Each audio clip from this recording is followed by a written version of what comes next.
Saat kita merenungkan firman Tuhan, maka roh kita mencari petunjuk dari Tuhan Bapa kita. Saat kita merenungkan firman Tuhan, saat itulah frekuensi hati kita terhubung dengan frekuensi hati Tuhan, sumber kebenaran.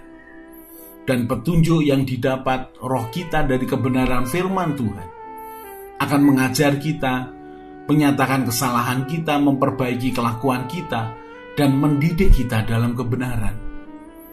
Kalau setiap hari kita belajar firman Tuhan, maka kita dijagai untuk selalu berada dalam kehendak-Nya. Kaulah yang layak terima segala pujian kami Tuhan. Oh, Kau ditinggikan.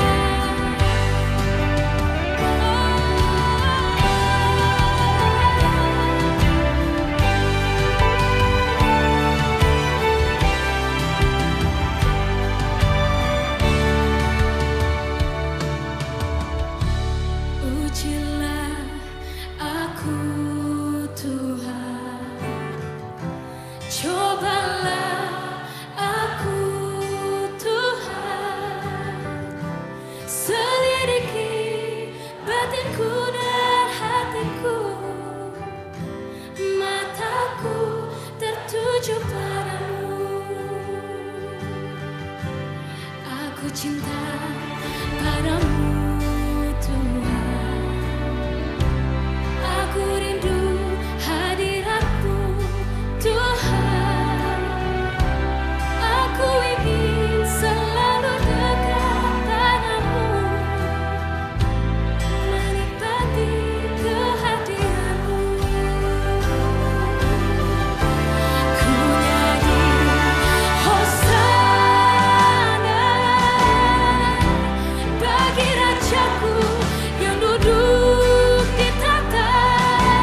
Amsal 3 ayat 5 dan 6. Percayalah kepada Tuhan dengan segenap hatimu, dan janganlah bersandar kepada pengertianmu sendiri.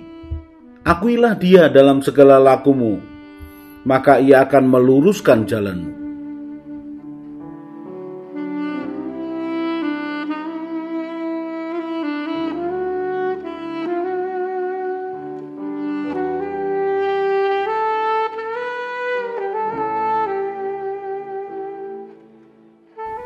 Orang yang bertemu dengan Tuhan pasti akan mengalami perubahan kehidupan. Kalau seseorang bertemu dengan Tuhan dan tidak mengalami perubahan kehidupan, maka dipertanyakan apakah dia benar-benar bertemu dengan Tuhan yang hidup atau Tuhan yang tidak nyata. Dan kalau kita belajar di Alkitab tentang orang-orang yang bertemu dengan Tuhan, maka mereka mengalami perubahan demi perubahan yang berbeda. Kita tidak bisa menyamakan karena setiap orang memiliki akan rencana Tuhan yang berbeda. Ada yang ditemui Tuhan di awal ketika segala sesuatu belum terjadi. Ada juga yang ditemui di tengah sesuatu yang terjadi, dan ada juga yang ditemui Tuhan ketika dia melakukan kesalahan yang besar. Tetapi sekali lagi, pertemuan dengan Tuhan tidak mungkin terlambat. Pertemuan dengan Tuhan akan memberikan arah yang baru, semangat yang baru, akan memberikan tujuan hidup yang baru, akan membawa pada pengalaman demi pengalaman dengan Tuhan yang semakin luas dan semakin dalam. Pertemuan dengan Tuhan akan membawa perubahan karakter dari yang bersangkutan. Pertemuan dengan Tuhan akan membawa pada kesadaran diri, kesadaran akan siapa dirinya, sedang melakukan apa, dan akan kemana. Perjumpaan dengan Tuhan yang seperti itu pasti akan mengubahkan. Pertemuan dengan Tuhan akan membawa pada titik kesadaran diri yang sangat dalam. Semakin seseorang sering bertemu dengan Tuhan, maka dia akan mengalami perubahan yang konsisten, perubahan karakter, perubahan sifat, perubahan cara pandang, perubahan emosi yang terus-menerus dialaminya. Kali ini kita akan melihat perjumpaan Musa pertama kali dengan Tuhan. Di dalam Keluaran pasal yang ketiga ayat yang pertama dikatakan, adapun Musa ia biasa mengembalakan kambing domba Yitro mertuanya, imam di Midian. Sekali ketika ia menggiring kambing domba itu ke seberang padang gurun, sampailah ia ke gunung Allah, yakni Gunung Horeb. Lalu malaikat Tuhan menampakkan diri kepadanya di dalam nyala api yang keluar dari semak duri. Lalu ia melihat dan tampaklah semak duri itu menyala tetapi tidak dimakan api. Ayat yang ketiga. Musa berkata, baiklah aku menyimpang ke sana untuk memeriksa penglihatan yang hebat itu. Mengapakah tidak terbakar semak duri itu? Ketika dilihat Tuhan bahwa Musa menyimpang untuk memeriksanya, berserulah Allah dari tengah-tengah semak duri itu kepadanya, Musa, Musa. Dan ia menjawab, ya Allah.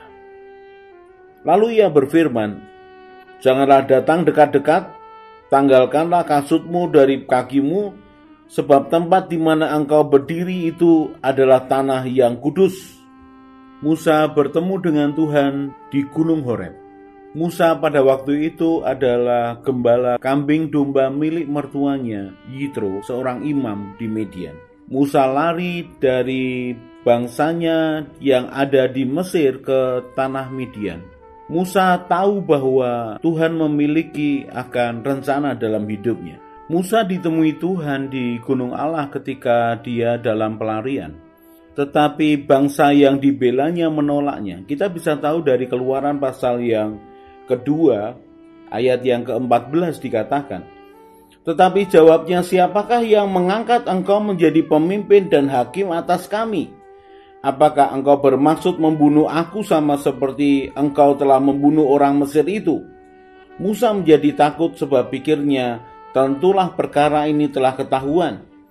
Ketika Fir'aun mendengar tentang perkara itu, dicarinya ikhtiar untuk membunuh Musa. Tetapi Musa melarikan diri dari hadapan Fir'aun dan tiba di tanah Midian. Musa mencoba membela akan bangsanya. Musa tahu bahwa dia bukan keturunan Fir'aun. Dia dibesarkan di kerajaan Mesir dengan Fir'aun sebagai rajanya. Dia mendapatkan kesempatan yang baik untuk mendapatkan pendidikan terbaik di masanya. Dan dia mencoba menolong bangsanya. Apa yang dia dapat? Yang dia dapat adalah penolakan. Sudah bisa bayangkan apa yang terjadi dengan seorang pelarian? Ketakutan, was-was. Bisa jadi orang Mesir akan mengejar dia sampai ke tanah Midian untuk kemudian membawa dia ke tanah Mesir untuk dihukum. Dan kemudian ketika dia menjadi gembala kambing dombanya Yitro, mertuanya, maka hatinya yang tahu bahwa memiliki panggilan dari Tuhan tidak akan tenang sampai dia bertemu dengan Tuhan. Tetapi di masa pelariannya itu, Tuhan tahu. Itulah masa-masa pendidikan karakter menyiapkan seorang Musa untuk memiliki hati seorang gembala. Dia mengembalakan kambing domba Yitro mertuanya untuk melatih Musa mengembalakan orang Israel pada waktunya kelak. Dan saudara mengetahui bahwa menggembalakan kambing domba itu bukan suatu pekerjaan yang mudah. Dia harus membawa kambing domba itu ke tempat yang aman. Dia harus menyediakan makan, membawa ke tempat di mana kambing domba itu bisa makan dan minum. Bahkan kalau ada binatang yang ingin mencelakai, ada binatang yang ingin membunuh akan domba-dombanya, maka dia akan muncul sebagai pembela. Musa berlatih tanpa sadar. Musa mengembalakan kambing domba bagian dari pelatihannya untuk mengembalakan umat Israel kelak. Musa tidak tahu bahwa akan ada muncul suatu masa di mana dia akan kembali kepada rencana Tuhan yang semula. Dan pada suatu kali ketika Musa menggembalakan kambing domba sampai ke gunung Allah, Gunung Horeb, maka Tuhan menemui dia. Pertemuan Musa dengan Tuhan ini memberikan akan penyegaran kembali akan tujuan hidupnya. Dan Tuhan kemudian menyampaikan rencananya kepada Musa. Tetapi apa yang terjadi? Musa memberikan alasan demi alasan untuk menolak panggilan Tuhan itu. Musa menganggap bahwa dia tidak layak untuk memimpin bangsa Israel keluar dari tanah Mesir. Musa merasa dia tidak memiliki kemampuan cukup untuk memimpin orang-orang Israel keluar dari tanah Mesir. Musa merasa tidak cukup punya kecakapan untuk berbicara di hadapan Fir'aun. Musa tahu dia sudah puluhan tahun di kerajaan Mesir, bertemu dengan orang-orang yang terpelajar. Dia tahu bertemu dengan siapa, dia tahu menjawab seperti apa. Dan Musa mengajukan akan alasan bahwa dia tidak cukup mahir untuk berbicara. Dia orangnya gagap dan dia pasti tidak akan bisa melakukan apa yang Tuhan perintahkan. Tetapi yang menarik adalah Tuhan tetap berkeras hati dengan pilihannya. Bahwa Musa yang sudah dipersiapkan Tuhan sejak lahirnya, bahwa Musa yang melakukan kesalahan, bahwa Musa yang kemudian lari, bahwa Musa yang sudah disiapkan untuk menjadi gembala orang Israel di padang gurun. Tuhan tahu persis bahwa Musa lah pribadi yang tepat untuk memimpin orang Israel keluar dari tanah Mesir. Musa berbicara kepada Tuhan. Pertemuannya di Gunung Allah, di Gunung Horeb adalah pertemuan pertama, yang kemudian dilanjutkan dengan pertemuan demi pertemuan pribadi, di mana Musa tahu bahwa kalau bukan Tuhan yang memimpin dia, maka dia tidak akan bisa memimpin orang Israel keluar dari tanah Mesir. Musa tahu bahwa perjumpaannya dengan Tuhan tidak berhenti hanya sekali. Perjumpaannya dengan Tuhan harus terus-menerus sampai tugasnya selesai. Tugas demi tugas yang dari Tuhan dikerjakan Musa. Dan Musa tidak pernah lepas untuk berkonsultasi dengan Tuhan. Kebodohannya, kesalahannya, pikirannya, semua disampaikan kepada Tuhan. Dan setiap kebenaran firman disampaikan kepada orang Israel. Pesan Tuhan juga disampaikan kepada Fir'aun. Dan Musa berhadapan dengan orang Israel dan dengan Fir'aun. Tapi sumber kekuatannya adalah dengan Tuhan. Maka di tengah-tengah perjalanan bangsa Israel setelah keluar dari Mesir, Musa tahu bahwa dia butuh Tuhan. Pertemuannya dengan Tuhan tidak cukup sekali. Apa yang kita pelajari dari hal ini? Pertemuan dengan Tuhan di Gunung Horeb, di Gunung Allah, membawa akan tujuan yang baru. Tetapi itu bukan akhir dari segala-galanya. Pertemuan dengan Tuhan seringkali menjadi awal dari kehidupan itu sendiri. Dan Musa melanjutkan, tetap berkonsultasi, tetap meminta akan petunjuk Tuhan untuk langkah demi langkah, untuk bagian demi bagian yang dia harus lakukan. Musa mengambil waktunya untuk mendengarkan Tuhan dan kemudian menuliskannya. Menuliskan bagian demi bagian. Bahkan Musa dibawa kepada satu dimensi yang luar biasa. Kitab Kejadian, khususnya tentang penciptaan, tidak ada orang yang tahu. Tidak ada manusia yang tahu.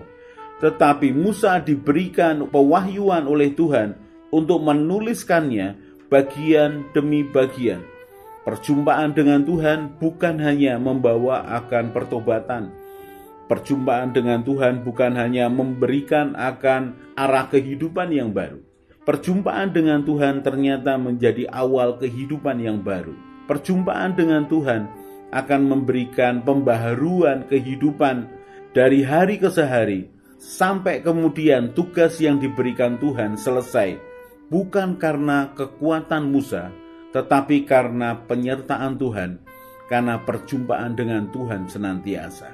Mari kita bertemu dengan Tuhan, mari kita mencari Tuhan, supaya setiap bagian yang harus kita alami, harus kita lakukan, harus kita kerjakan, kita lakukan dengan baik dan benar, supaya kita melakukan pekerjaan Tuhan dengan tepat, langkah demi langkah setiap hari.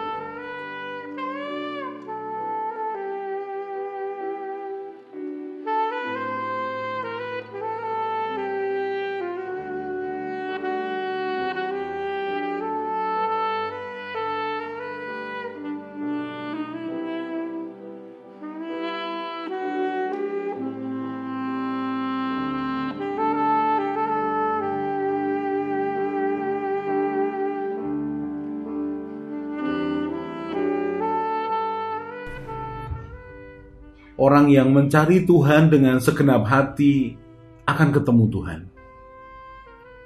Orang yang percaya dan mengandalkan Tuhan akan seperti pohon yang ditanam di tepi aliran air. Tidak akan menderita melewati masa kering, tetap bertumbuh, hatinya bersuka cita dan terus berbuah. Karena harapannya kepada Tuhan Yesus yang menyelamatkannya, dan dia akan tertawa tentang masa depan. Ia akan terus berjalan bersama Tuhan, semakin kuat, semakin semangat. Mari kita berdoa. Tuhan Yesus, berikan kerelaan dan kesetiaan yang sama ketika Engkau melaksanakan tugasmu di dunia. Tuhan Roh Kudus penolongku, ajari aku semakin mengenal Tuhan Yesus dan Bapa Surgawiku. Bawa aku berjalan mengikuti jejak-Mu, Gembalaku yang baik. Berjalan bersama Tuhan senantiasa. Amin. Saya Yosea Kristiono, Gembala Jemaat JK Injil Keselamatan Semarang. Tetap percaya, tetap semangat. God bless.